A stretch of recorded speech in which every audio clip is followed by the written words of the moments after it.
प्रिय सज्जनों, दान धन सतगुरु तेरा राष्ट्र। आज हम चर्चा करेंगे तीर्थ परम संत सावन सिंह जी और छसो मस्ताना जी के अमोल विचार। संत महात्मा प्रभु प्राप्ति के लिए मन की निर्मलता का उपदेश देते हैं। हम इसके लिए आसान से आसान साधन ढूंढने की कोशिश करते हैं। हम समझते हैं कि तीर्थों में स्नान करने से मन निर्मल हो जाएगा और हम प्रभु से मिलाप करने में सफल हो जाएंगे। ऐसा सोचना ठीक नहीं है। तीर्थ स्थान कैसे बने?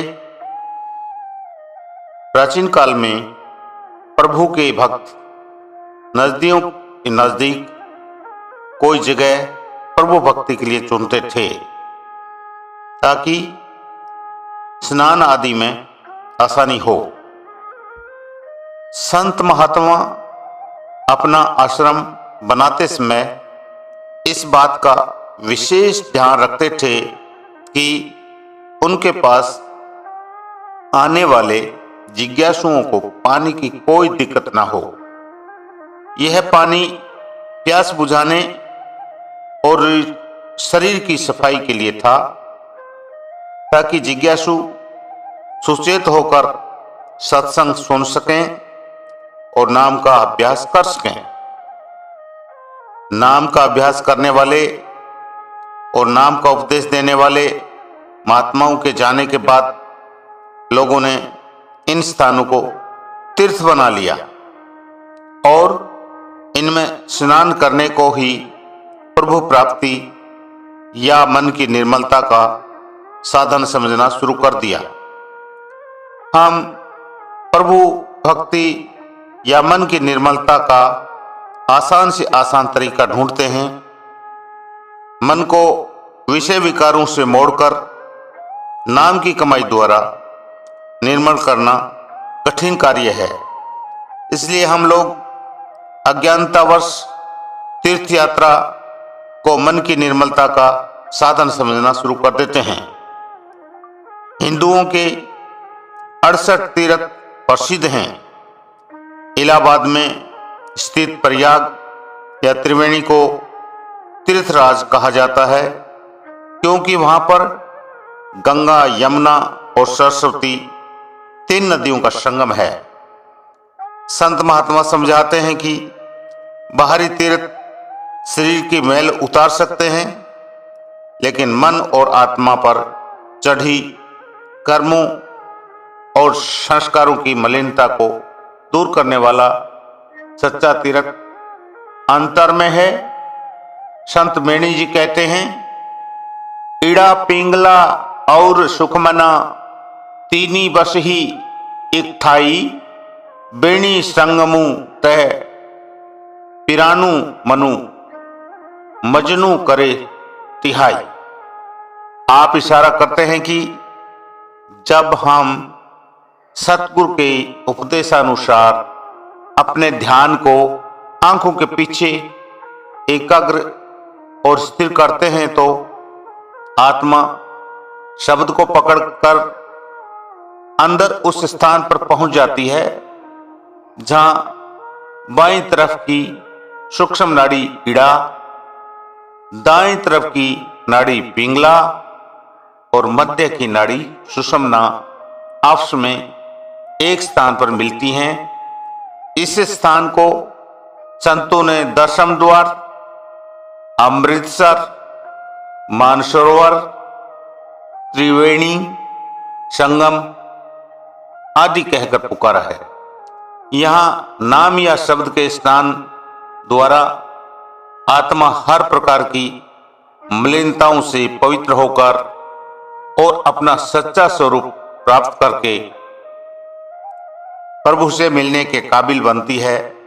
गुरु अमरदास जी कहते हैं, शब्दी मरे सोई जनु पूरा, सतगुरु आखी सुनाए सुरा, काइया अंदरी अमृत सर साचा, मनु पीवे भाई सुभाई है। 10वें द्वार में स्थित नाम रूपी अमृत का सरोवर ही वह अमृतसर है जिसमें स्नान करके कौआ हंस बन जाता है, यानी मनमुख लोग गुरमुख बन जाते हैं।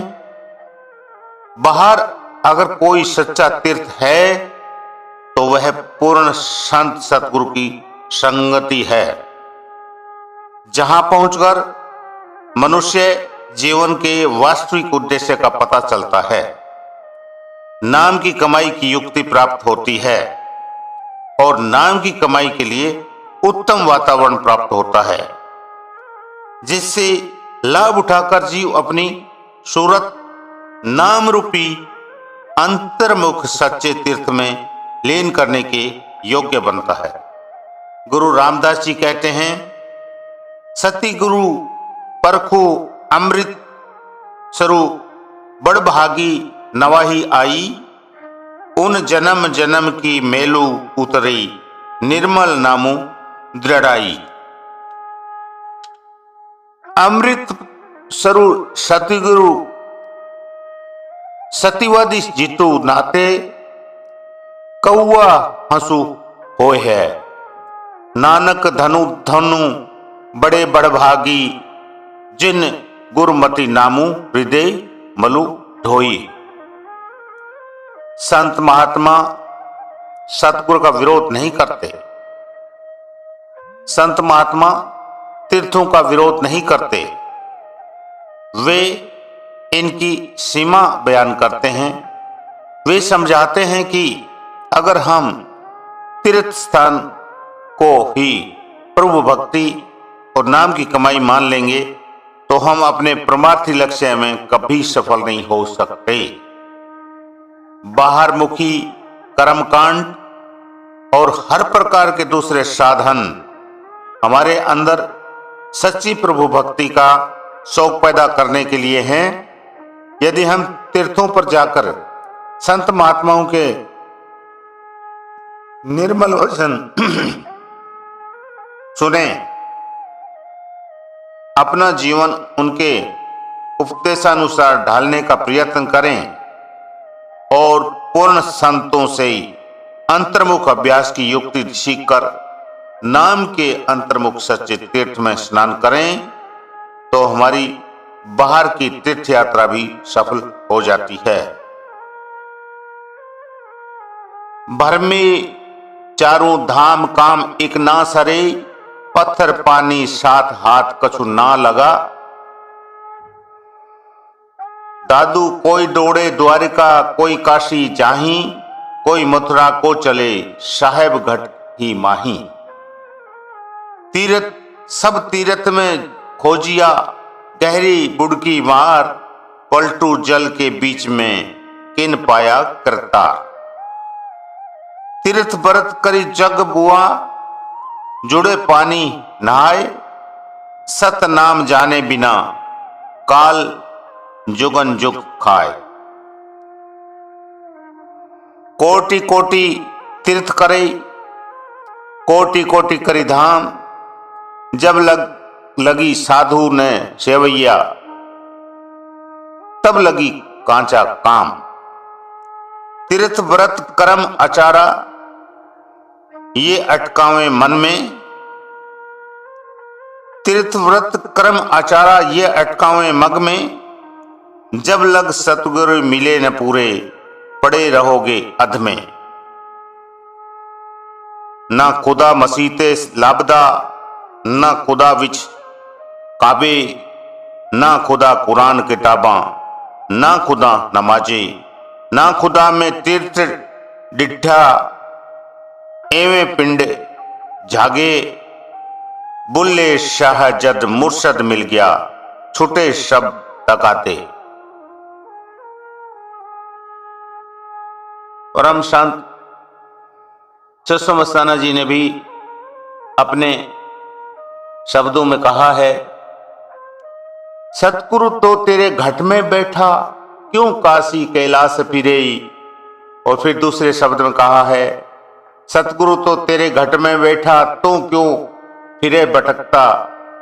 बाहर फिरे, बिना सतगुरु के भजन बिना क्यों करता जन्म खवार फिरे। सतगुरु सबके अंदर हैं, मगर वे मूर्ख लोग पहचानते नहीं। कबीर साहब ने भी कहा है कि गुरु तेरा गगन में चेला है घट माए, द्वार ने पावे शब्द का भटके बारंबार। बाहर का तीर्थ छोड़कर सतगुरु का जाप करो और घट की गंगा में नहाओ। तेरे घट के अंदर गंगा बहती, नहा के निर्मल होले तू, बाहर क्यों फिरे रे भटकता भाई। धान धान सतगुरु तेरा ही आसरा।